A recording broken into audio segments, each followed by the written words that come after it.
कोई क्वेश्चन उससे रिलेटेड? क्या सिनेरियोज हैं जहाँ पे offer shall be considered as revoked? एक तो ये है कि जी खुद आप रिवोक कर लें, नोटिस दें।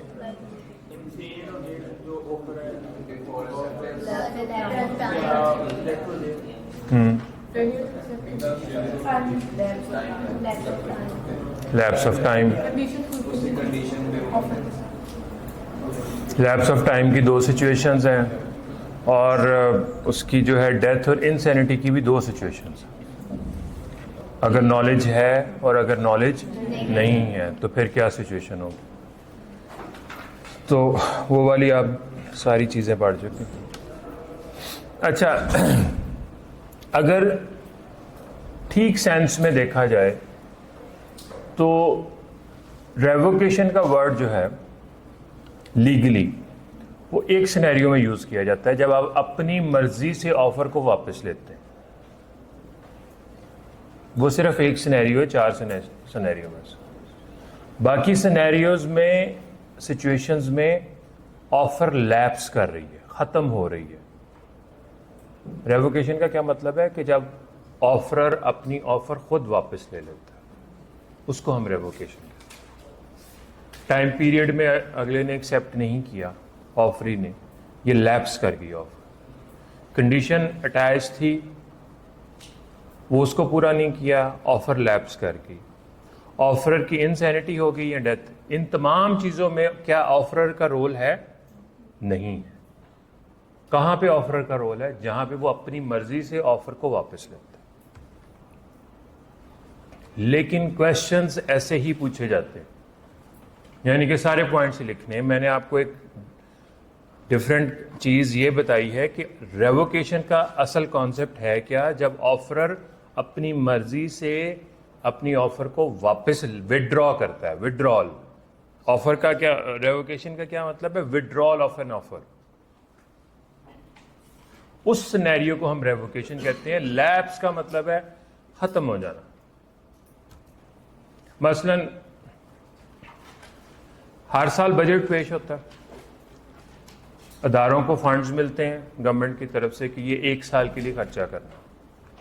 डिपार्टमेंट्स ने 1 साल में खर्चा करना होता है, और अगर वो मसलन किसी एक डिपार्टमेंट को 5 अरब रुपया मिला फाइनेंस मिनिस्ट्री की तरफ से, और उसने 30 जून तक, यानी कि 1 जुलाई से 30 जून तक हमारा फाइनेंशियल ईयर होता है, 30 जून तक उसने 4 अरब रुपया खर्च किया, 1 अरब रुपया रह गया, तो वो फंड्स लैप्स कर जाएंगे। लैप्स का क्या मतलब है? वो वापस फाइनेंस मिनिस्ट्री को चले जाएंगे, वो इनके पास नहीं रहेंगे। दोबारा कोई प्रोजेक्ट्स बताएंगे, दोबारा फाइनेंस मिनिस्ट्री इनको पैसे देगी। तो लैप्स का कॉन्सेप्ट ये है बेसिकली। लैप्स में ऑफरर का अपना कोई रोल नहीं है। लेकिन क्वेश्चन क्या, ऊपर हेडिंग क्या दी गई है, जरा ये देख लें। Manner of revocation of proposal. तमाम सिनेरियोज को क्या कह दिया गया? रेवोकेशन। क्वेश्चन भी ऐसे ही पूछा जाता है, जब भी आपसे कोई क्वेश्चन पूछे सारे पॉइंट्स लिख दें, अगर ऐसे टाइप क्वेश्चन आए तो। अदरवाइज तो किसी एक सिनेरियो, एक सिचुएशन के ऊपर, बेस के ऊपर आ सकता है क्वेश्चन। नेक्स्ट पेज पे आ जाए, एडिशनल पॉइंट्स जो है देखें।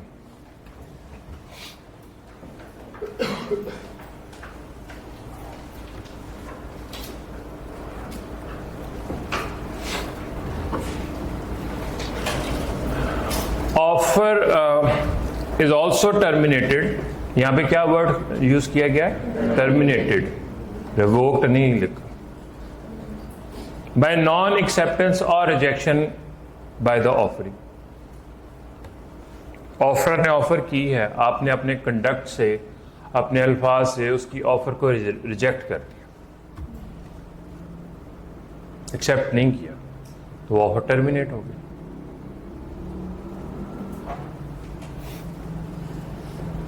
आप एक शॉप में जाते हैं, फलां चीज़ कितने की जी? इतने की है, इतने की देनी है।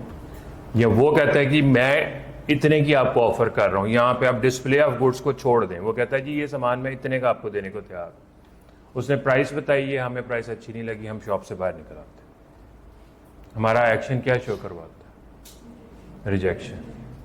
हम आगे पूरी मार्केट फिर के आए हैं तो उसका रेट मुनासिब लगा है, तो टेक्निकली अब हम वापस गए हैं, उसके पास गए हैं, हमारे इनिशियल एक्ट ने उसकी ऑफर को क्या किया था? रिजेक्ट कर दिया था। हम कहते हैं जी वो चीज़ दे दें, वो तो ऑफर रिजेक्ट हो चुकी हुई है। वो कह सकता है कि भाई अब मैंने महंगी देनी है, लेकिन प्रैक्टिकली होता नहीं है। उसे पता चल जाता है कि जी ये मार्केट फिर आया है, इसको पता लगा कि जी मेरा रेट ठीक है। तो लेकिन अगर आप टेक्निकली देखें तो आपके कंडक्ट ने वो चाहे तो जी वो ऑफर उस वक्त की थी, अब नया रेट ये है। लेकिन लीगल चीज़ें और प्रैक्टिकल चीज़ें डिफरेंट। ऑफर आप वर्बली रिजेक्ट कर दें, आप रिटर्न में रिजेक्ट कर दें, अपने एक्शन से रिजेक्ट कर दें, या आप an offer is also terminated by counter offer. Counter offer destroys the original offer. A counter offer is an offer by the offeree in response to the original offer. ये आप लोगों को पहले भी लिखवाया।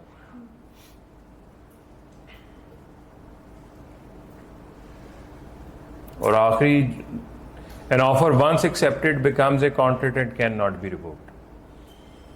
जो कोई भी रिवोक करेगा फिर वो क्या कर रहा होगा? Breach of contract. एक्सेप्टर भी अगर करता है वो भी ब्रीच ऑफ कॉन्ट्रैक्ट करेगा, ऑफरर करता है वो भी ब्रीच ऑफ कॉन्ट्रैक्ट करेगा।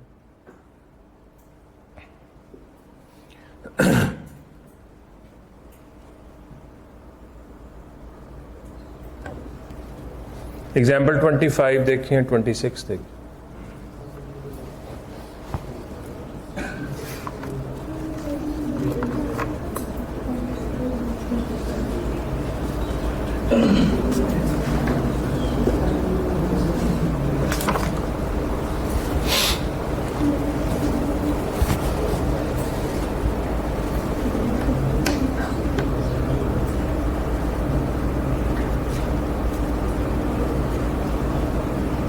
जी 25 और 26 में क्या हो रहा है ये बताएं।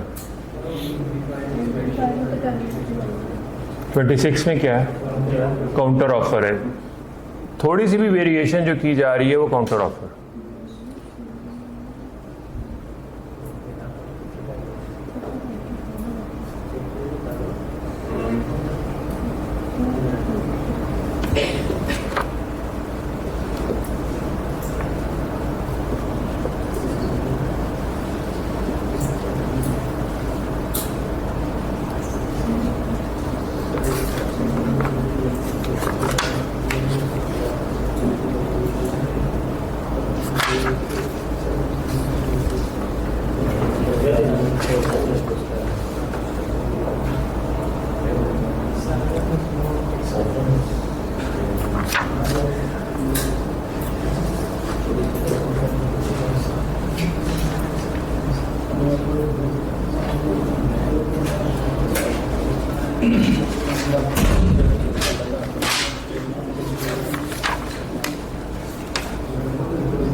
एग्जाम्पल 27 देखें।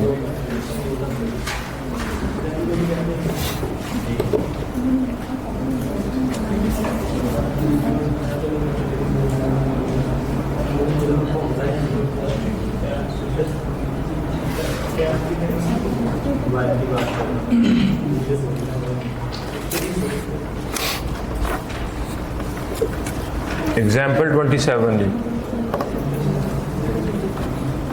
ऑफर के बेसिक रूल्स खत्म हैं जी, एक्सेप्टेंस अब हम स्टार्ट करने लगे।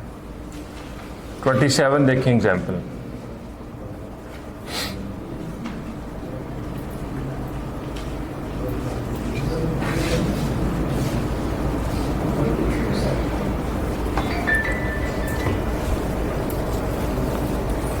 जी ऑफर एक्सेप्ट हो गई है। पॉजिटिवली का वो क्या मतलब है? जो ऑफर किया गया उसको उसने चेंज नहीं किया। नेक्स्ट पेज पे आ जाएं और इसके रूल्स पढ़ना शुरू करते हैं। वैलिड एक्सेप्टेंस यहाँ पे लिखा हुआ है 2.2.4।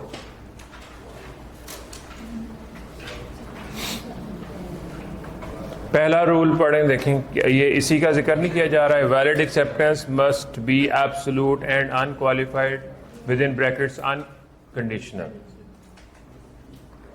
कोई चेंज नहीं होनी।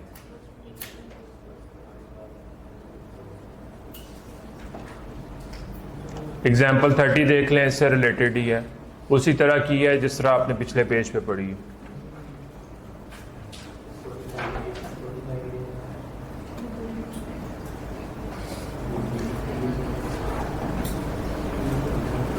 $39,000 कैश पे कर रहा है और 1,000 उसने कहा जी बाद में पे करूंगा। इतनी वेरिएशन भी क्या है, काउंटर ऑफर है। ये अब ऑफरर पे है कि वो इस ऑफर को एक्सेप्ट करता है या नहीं करता। अनकंडीशनल एब्सोल्यूट, जो कहा गया उसको एज इट इज पूरा करना, नहीं तो एक्सेप्टेंस नहीं है जी। नेक्स्ट है जी, must be expressed in the manner prescribed in the proposal.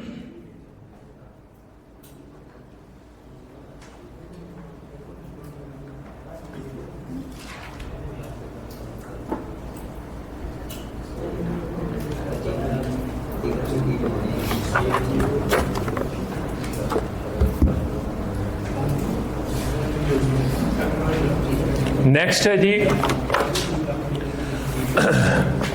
Proposal या ऑफरर ऑफरी को बताता है कि तुमने एक्सेप्टेंस किस तरीके से करनी है। Way of communication of acceptance क्या होगा। हम ऑफर में लिखते हैं कि भाई साहब आपने जो एक्सेप्टेंस करनी है वो ईमेल के थ्रू करनी है। ये mode of communication of acceptance उसको बता दिया गया, ठीक है। अब अगर उसने उस प्रेस्क्राइब्ड मैनर का क्या मतलब है, तरीकाकार, उसको फॉलो नहीं किया तो वो एक्सेप्टेंस नहीं मानी जाएगी। लेकिन विद इन रीजनेबल टाइम इसके ऊपर आपने एतराज उठाना है। किसने एतराज उठाना है, ऑफरर ने। जी कर सकता है। आप बताएं क्या क्या कर सकता है offeror.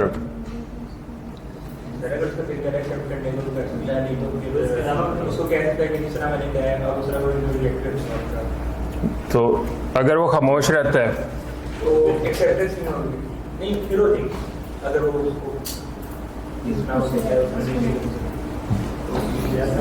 Mode of communication of acceptance prescribe कर दिया, उसने उसको फॉलो नहीं किया, ऑफरर ने फौरन एतराज़ उठाना है कि भाई मैंने तुम्हें कहा था कि ये तरीकाकार अडॉप्ट करना है, तुमने नहीं किया। अगर वो साइलेंट रहता है और डेविएटेड मोड ऑफ कम्युनिकेशन को ऊपर कोई इतराज़ नहीं उठाता तो उसकी साइलेंस जो है एक्सेप्टेंस समझी जाएगी। एग्जाम्पल 33 और 34 देखें।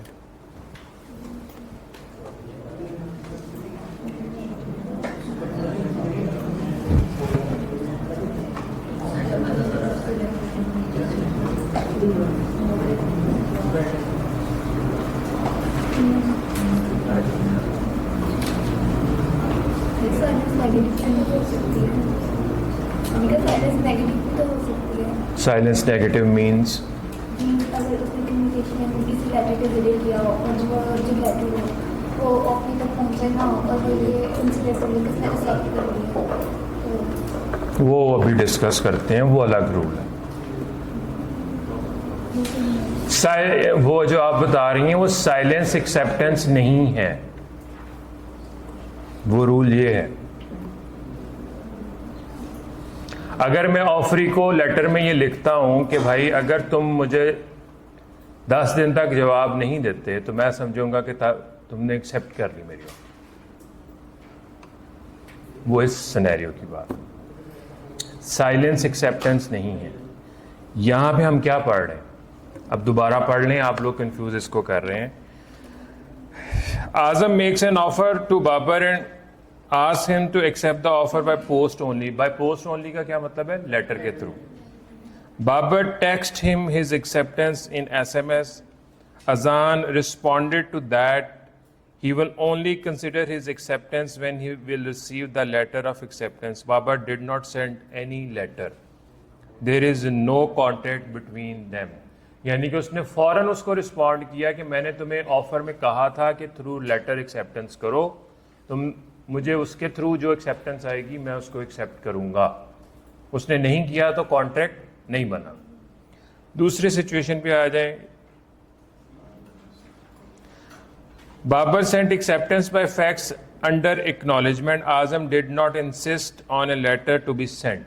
यानी कि उसने डेविएटेड मोड ऑफ कम्युनिकेशन पे एतराज नहीं उठाया. Babar did not send any letter. There is a contract between Azam and Babar. इसके दोनों रूल्स अब ऊपर लिखे हुए हैं. ये भी रूल लिखा हुआ है और पॉइंट बी भी रूल है. इसको इकट्ठा करके लिखना चाहिए था. द प्रपोजर में, अच्छा ऊपर उससे पढ़ना शुरू करता हूं. If the proposer prescribe a manner in which it is to be accepted and the acceptance is not made in such manner. Mode of communication उसने बता दिया और एक्सेप्टेंस उस तरीके से नहीं की गई, तो फिर दो सिनेरियो बनते हैं, ए और B. The proposer may, within reasonable time after the acceptance is communicated to him, insist that the proposal shall be accepted in the prescribed manner and not otherwise. Example 33 में यही हुआ है. B point. But if he fails to do so, अगर वो insist नहीं करता, he is deemed to accept the acceptance. तो समझा जाएगा कि उसको deviated mode of communication of acceptance पे कोई ऑब्जेक्शन नहीं है.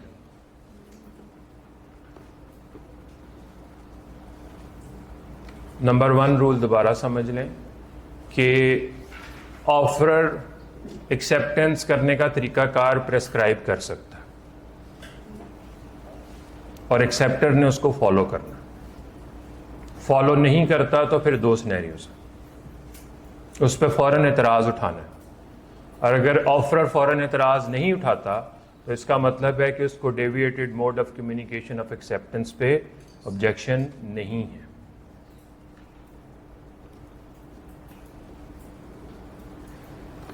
ये जो आपने ऊपर वाले 3 पॉइंट्स हैं ए बी सी, उसका बी पॉइंट और ये वाला पॉइंट कनेक्टेड हैं दोनों.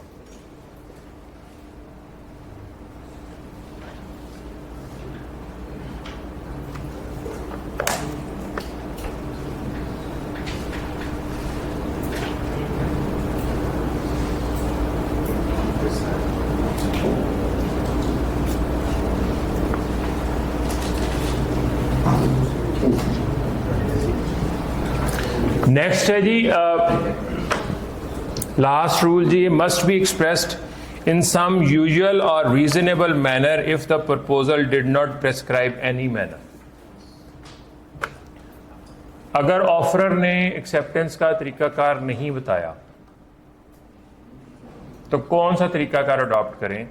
जो कस्टम ऑफ द ट्रेड है. कस्टम ऑफ द ट्रेड का क्या मतलब है? जो किसी बिजनेस में कम्युनिकेशन का तरीकाकार है.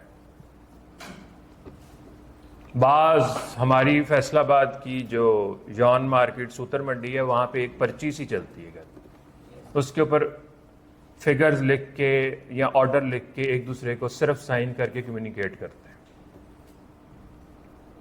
और वो उतनी ही वैलिड होती है जिस तरह कोई बहुत बड़ा डॉक्यूमेंट होता है. अगर प्रेस्क्राइब, अगर फर्ज करें कि आजकल कंपनीज, बैंक्स, कॉरपोरेट कल्चर में सारी बातें जो होती हैं वो कहते हैं ईमेल के थ्रू करें, तो कस्टम ऑफ द ट्रेड क्या हो गया? ईमेल. अदालतों की कार्रवाइयां जो चल रही हैं वो अभी तक पेपर बेस्ड हैं. लॉयर्स एक दूसरे को, दूसरी पार्टी को जो नोटिस भिजवाते हैं, लेटर भिजवाते हैं, वो हार्ड कॉपी में भिजवाते हैं. ठीक है, तो custom of the trade different हो गया। एग्जाम्पल 32 देखिए।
तीन रूल्स लिखे गए हैं जी कि offer should be absolute and unconditional. दूसरा क्या है जी, if the manner of acceptance has been prescribed in the proposal that manner is to be followed by the acceptor. If no manner is prescribed usual और reasonable manner should be adopt. यही वाले तीन rules पढ़े हैं ना।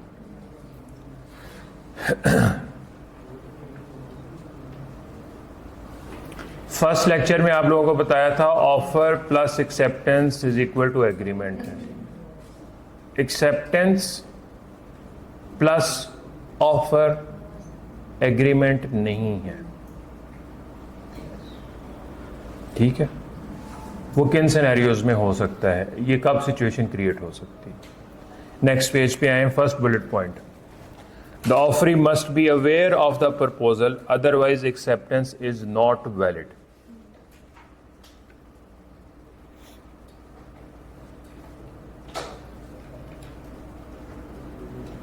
Reward cases में advertisement offer हैं कि invitation of an offer? Offer है। हमें किसी का एक बैग मिलता है जिसमें उसका आईडी कार्ड भी है।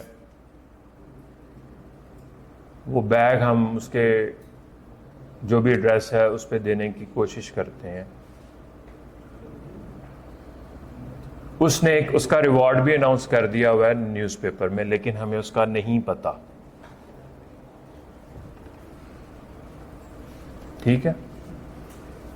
हम उसके घर वो देने जा रहे हैं बैग,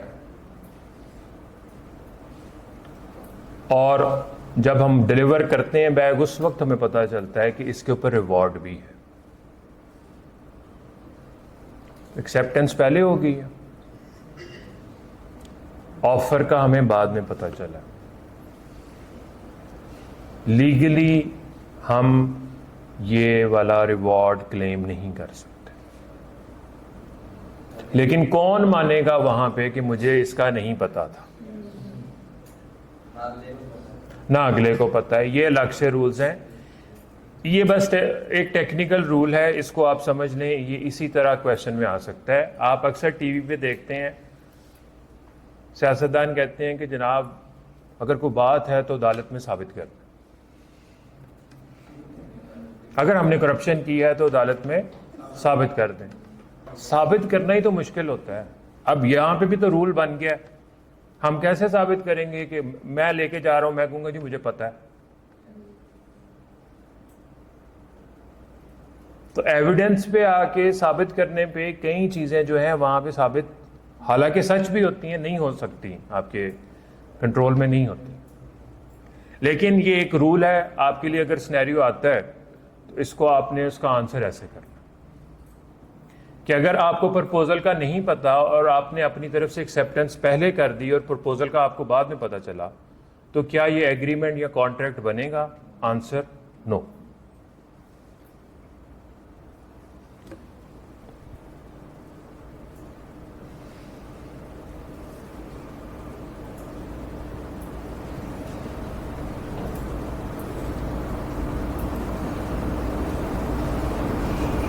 एग्जाम्पल 35 देख लें।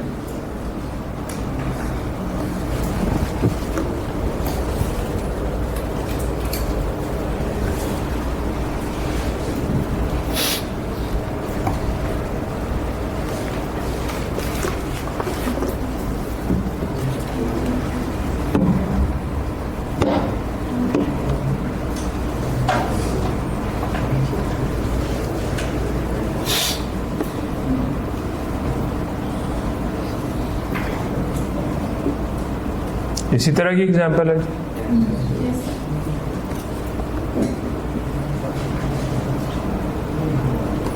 ये दोबारा जो आपने अभी ऑफर में रूल पढ़ा है, सेकंड बुलेट पॉइंट वही है।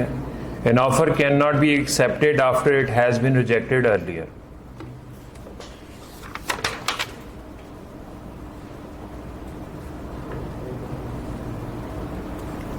पिछले पेज पे अगर आप देखें तो फर्स्ट जो रूल है ये वही वाला रूल है, उसको कहने का तरीकाकार different. An offer is also terminated bye non acceptance और रिजेक्शन बाय द ऑफरी। ये वही वाला रूल, वो वाला रूल याद कर लें। वो वाली वर्डिंग आसान लगती है, ये वाली वर्डिंग आसान लगती है, दोनों जगह अप्लाई होती है।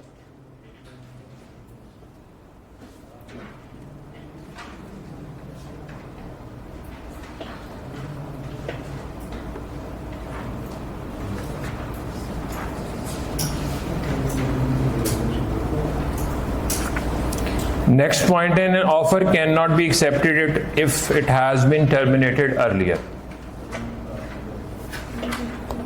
इस बुलेट पॉइंट का और ऊपर वाले पॉइंट का डिफरेंस क्या है, मैं अभी एक्सप्लेन, अभी आपको रूल का नहीं पता, इसको समझ लें। ऑफर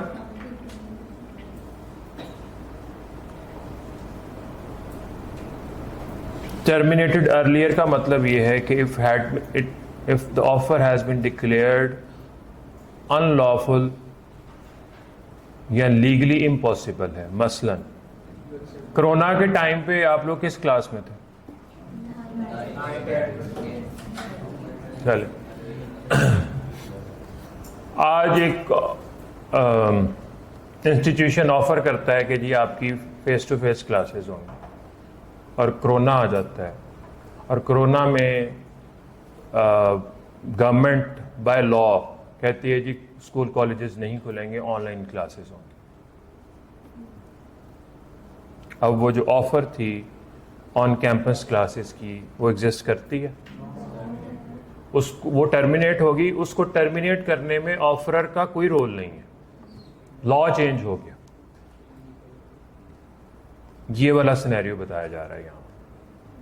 अब यहाँ पे जो उसने एग्जाम्पल दी है, उसने राइस की दी है, एग्जाम्पल 36। बिफोर एक्सेप्टेंस ही कह रहा हूँ मैं, एक्सेप्टेंस हो जाए फिर बैन कर दे तो फिर वो कॉन्ट्रैक्ट वॉइड हो जाता है।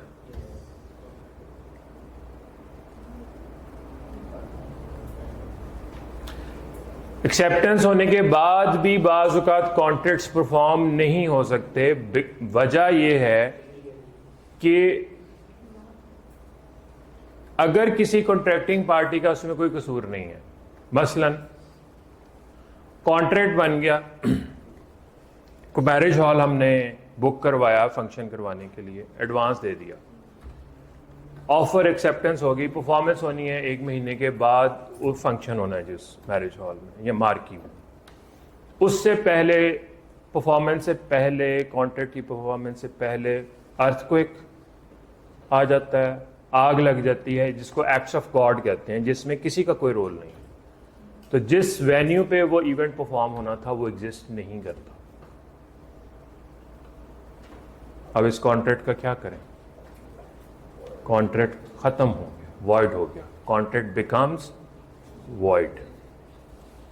यहां पे आप क्या सिचुएशन पढ़ रहे हैं? एक्सेप्टेंस से पहले। कल आपने पढ़ा था एक्सेप्टेंस से पहले ऑफरर इनसेन हो गया या उसकी डेथ हो गई।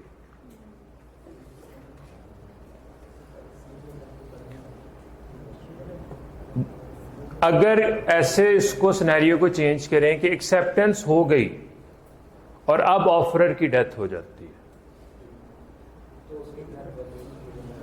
घर वाले, लीगल रिप्रेजेंटेटिव्स या लीगल एयर्स, और अगर कॉन्ट्रैक्ट पर्सनल नेचर का था तो कौन परफॉर्म करेगा? कोई भी नहीं, कॉन्ट्रैक्ट खत्म हो गया, वॉइड कॉन्ट्रैक्ट।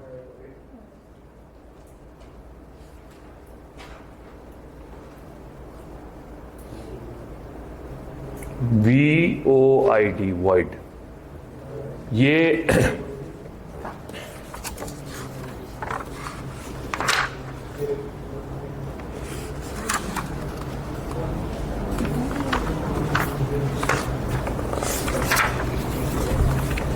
ये अलग से डिस्कशन करेंगे कि वॉइड कॉन्ट्रैक्ट और वॉइड एग्रीमेंट में डिफरेंस क्या है, लेकिन फ़िलहाल आप समझ लें कि कुछ सिनेरियोज़ में ये वाला जो आप सिनेरियोज़ पढ़ रहे हैं इसमें तो एक्सेप्टेंस से पहले ये काम हो रहे हैं।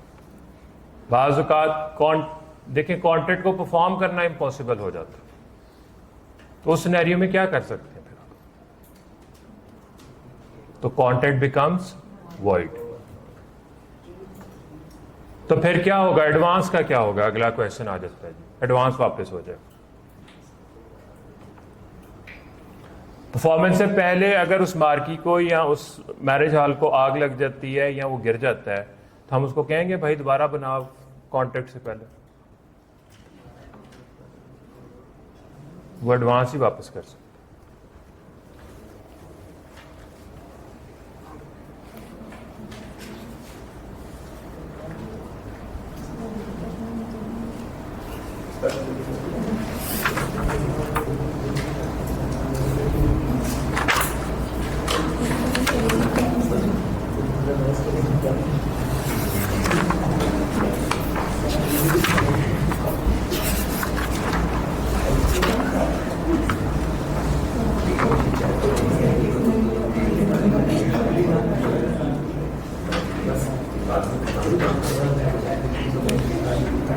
पेज 32 पे आए, प्रैक्टिस क्वेश्चन 7 देखें।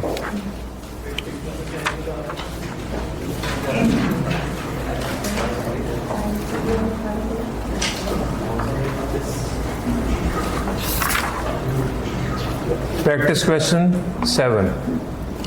Suleiman's son was missing.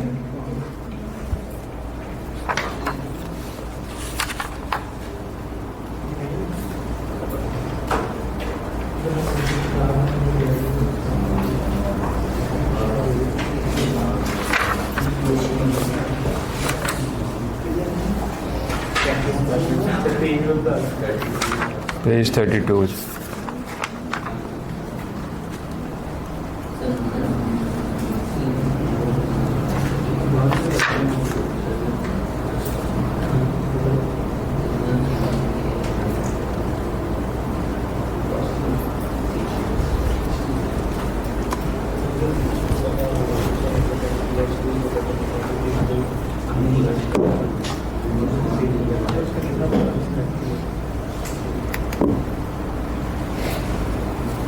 हाँ जी, यही बातें हो रही हैं। आंसर देखें कैसे लिखा हुआ।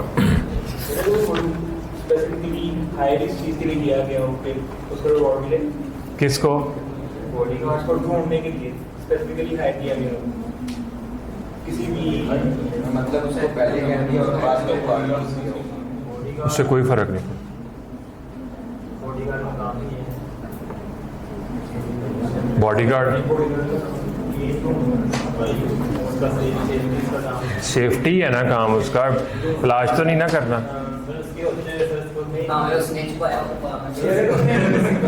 एक बंदा तो स्पेसिफिकली हायर कर लिया चीज के लिए, ठीक है, तो उसको और ऑफर भी सिलेक्ट किया है और ऑफर भी साथ रखिए तो उसको रिवॉर्ड देगा फिर। ऑफर भी कर, उसको पता है ऑफरी को कि नहीं पता? होएगी कि बताओ ना, सिनेरियो सही बताओ, अजम्पशंस पे क्यों चल रहे? होएगी, पता है, और क्या है जनाब? तो फिर पता है तो फिर उसमें क्या मसला रह गया?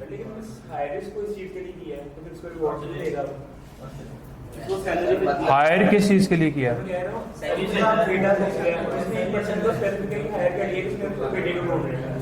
हायर हायर कर लिया,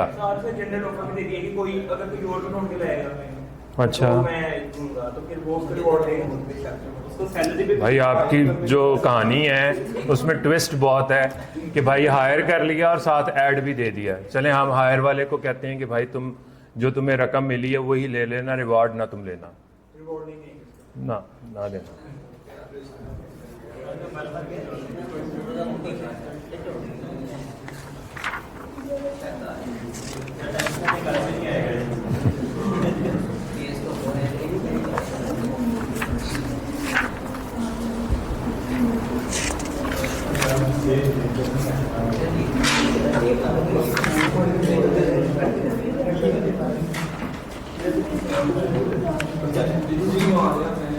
प्रैक्टिस क्वेश्चन 8 भी देखें जी, वो रेवोकेशन वाला क्वेश्चन कैसे पूछा गया।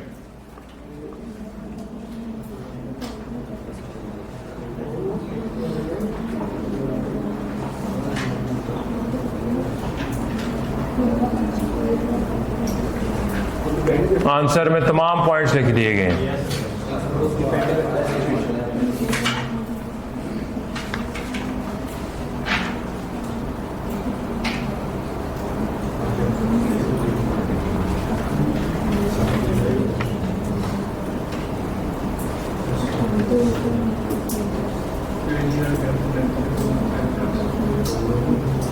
अगर प्रैक्टिस क्वेश्चन 6 देखें, बाज़ औक़ात पीछे जो आपका मेन टेक्स्ट है वहाँ पे चीज़ें मुश्किल लिखी गई होती हैं। अगर किसी को वो अल्फाज मुश्किल लग रहे हैं तो एक्सेप्टेंस के रूल्स याद करने हैं तो ये 6 पॉइंट्स याद कर लें। ये भी आंसर किए गए हैं एक्सेप्टेंस वाला प्रैक्टिस क्वेश्चन 6 में।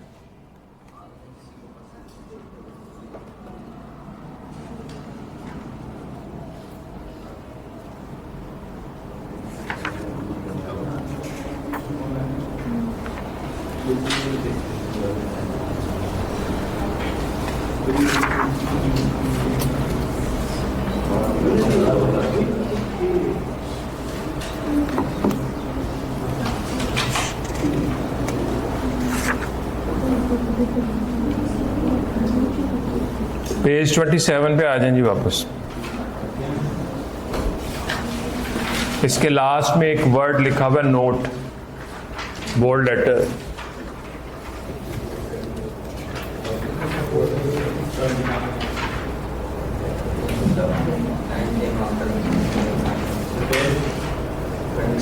$27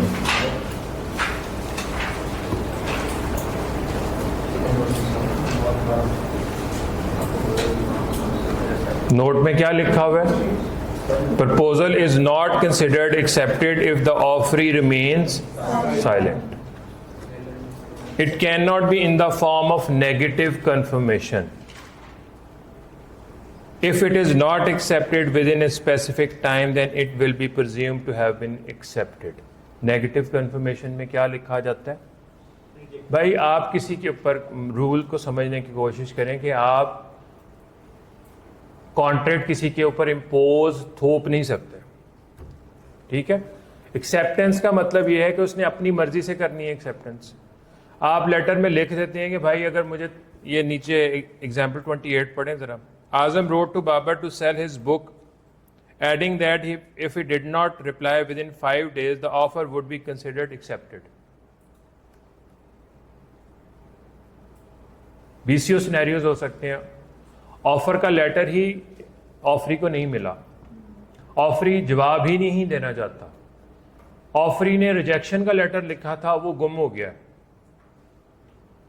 कि भाई अगर तुम जवाब नहीं दोगे तो मैं समझूंगा कि तुम्हारी तरफ से एक्सेप्टेंस होगी। इसका मतलब है कि ये वन साइडेड, आप उसकी तरफ से एक्सेप्टेंस अपनी तरफ से एज्यूम कर रहे हैं।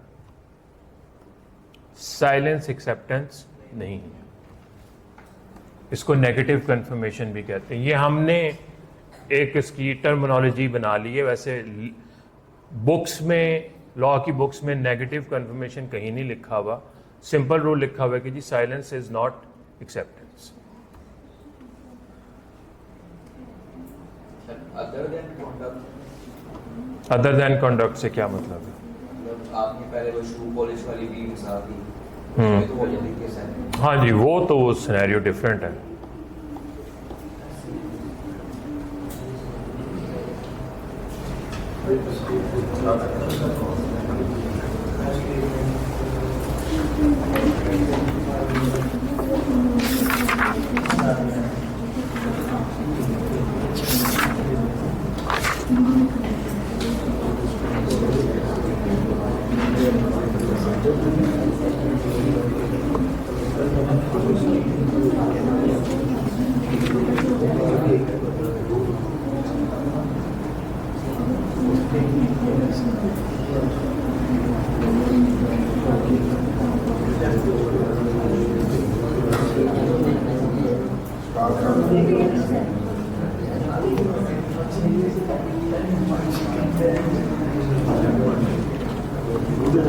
पेज 26 पे कम्युनिकेशन व्हेन कंप्लीट लिखा हुआ है 2.1.3। एग्जाम्पल 16 देखें जरा।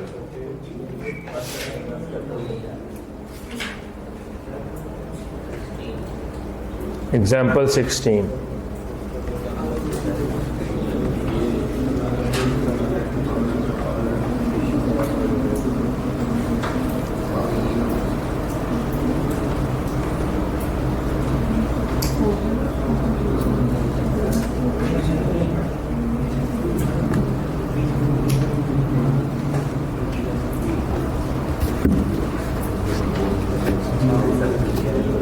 हाँ जी, लॉजिकल पॉइंट है। जब ऑफरी ने ऑफर का लेटर रिसीव किया तो कम्युनिकेशन ऑफ ऑफर तब कंप्लीट हुई।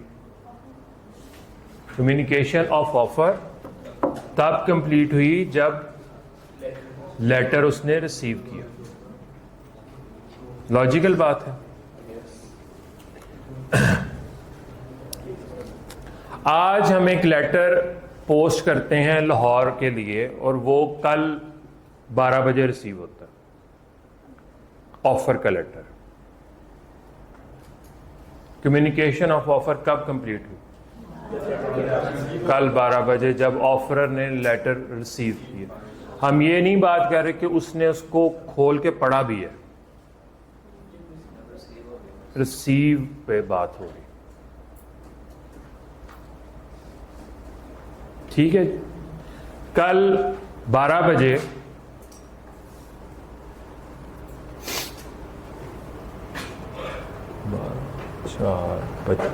डेट ये है जी 12 PM उसने रिसीव किया लेटर। उसके बाद उसने ऑफर के बारे में सोचा। 5 PM उसने लेटर पोस्ट कर दिया। यहां पे ऑफर ही है, यहां पे ऑफरर है फैसलाबाद, और इसको लेटर मिलता है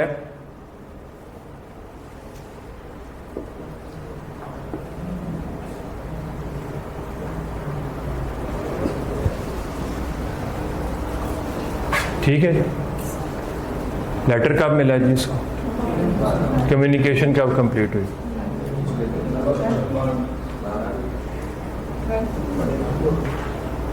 ट्वेल्थ को ही हुई ना। बस यही ट्रिक है इसमें। कॉन्ट्रैक्ट इस वक्त बन गया है।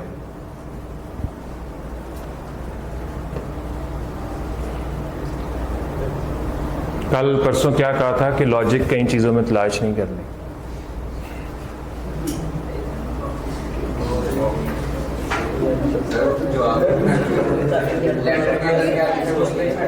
उसने एक्सेप्टेंस कर ली है। The moment letter of acceptance is posted or dropped into the letter box, communication of acceptance is complete against the offerer.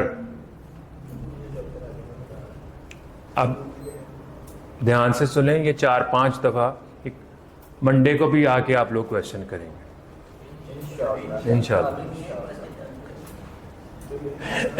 5 PM पे इसके लिए कॉन्ट्रैक्ट बन गया। ये कॉन्ट्रैक्ट में बाउंड हो चुका है। अगला क्वेश्चन है कि जी इसके लिए कब कॉन्ट्रैक्ट बना? इसका मतलब ये है कि ये 12 PM से पहले अपनी एक्सेप्टेंस रिवोक कर सकता है। इसको टाइम पीरियड ज्यादा क्यों दिया गया? और अगला क्वेश्चन ये है कि ऑफरर अपनी ऑफर को रिवोक कब तक कर सकता है? 5 बजे से पहले। इसने लेटर पोस्ट कर दिया, 5:01 पे इसको रेवोकेशन का फोन आ जाता है, कॉन्ट्रैक्ट बन गया। वो ऑफर को तो ना पता कि एक्सेप्टेंस का लेटर कब आ रहा है कब नहीं आ रहा। तो ना पता हो, उसको रूल नहीं बता रहे हम, उसको हम रूल नहीं बता रहे। तो ये भी तो बंदा कह सकता है मुझे क्या पता था कत्ल की सजा फांसी होती है। जनरल नॉलेज है, तो ignorance of law is no excuse. मुझे तो नहीं था पता सर इसका टैक्स भी होता है। वो झूठ तो बोल रहा है, झूठ भी तो बोल रहा है कि मैंने अपना लेटर भेज दिया। भाई साहब एविडेंस होगी इस चीज पे, ये साबित करेगा कि 5 PM पे ये कुछ हुआ है। वो एविडेंस का पूरा एक सब्जेक्ट है 100 मार्क्स का, लॉ में पढ़ाया जाता है कि साबित कैसे करना है। एविडेंस आपके लिए शुक्र करें कि नहीं है पढ़ना, ठीक है। तो वो एविडेंस के रूल से आपके लिए सिर्फ रूल आपको क्या बताया जा रहा है, बेसिक रूल बताया जा रहा है कि communication of acceptance as against the offerer, 2 point of view हैं। As against the offerer 2 point of view से बात की जा रही है, एक ऑफरर के पॉइंट ऑफ व्यू से, एक ऑफरी के पॉइंट ऑफ व्यू से। समझने के लिए सबसे पहले कॉन्ट्रैक्ट में बाउंड कौन होगा, बाद में वो फंसेगा। ये अपनी ऑफर एक्सेप्टेंस रिवोक कर सकता है इस टाइम से पहले।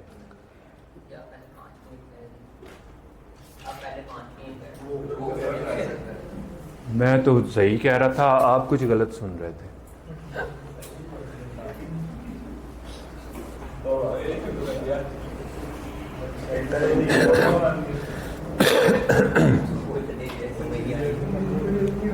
आएगा इंशाल्लाह, मंडे को क्वेश्चन आएंगे, इसीलिए एंड पे मैं ये छोड़ जाता हूं कि अगले दिन क्वेश्चन आने होते हैं।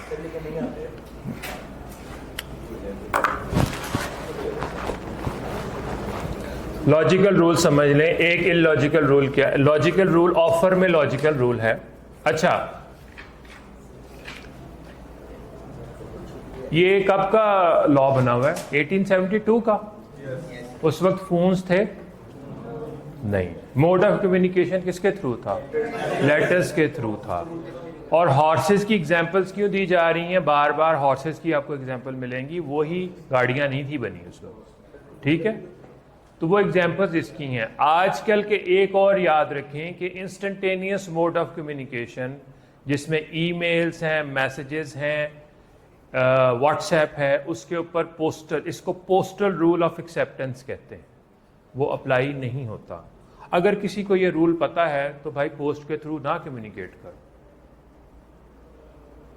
और इस मसले का सलूशन भी दिया गया है।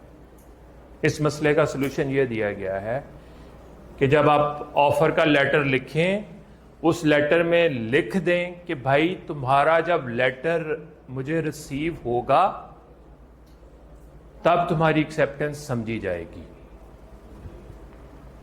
इसके तरीकाकार भी बताए गए हैं, आपकी बुक में नहीं लिखे हुए, ना आपके कोर्स में पूछे गए हैं, लेकिन रूल समझने के लिए जो क्वेश्चन आता रहता है आपके पास पेपर्स के मुताबिक, वो रूल यही है सिंपल। ऑफर की कम्युनिकेशन कब कंप्लीट होगी? जब उसका लेटर रिसीव होगा ऑफर। एक्सेप्टेंस की कम्युनिकेशन कब कंप्लीट हुई? जब लेटर पोस्ट किया गया। अब ये लेटर गुम जाए, डिले हो जाए, 10 दिन बाद मिले, 20 दिन बाद मिले, गुम जाए, इसके पास एविडेंस होनी चाहिए कि भाई 5 PM पे मैंने, वो पोस्ट ऑफिस की गलती है जो कुछ भी हो रहा है। इसने एड्रेस ठीक लिखा, उसके ऊपर वो जो टिकट या पेमेंट होती है वो ठीक लगाई, इसके पास रिसीट है, इसकी तरफ से काम पूरा है, यानी कि ये सिक्योर है अकॉर्डिंग टू लॉ।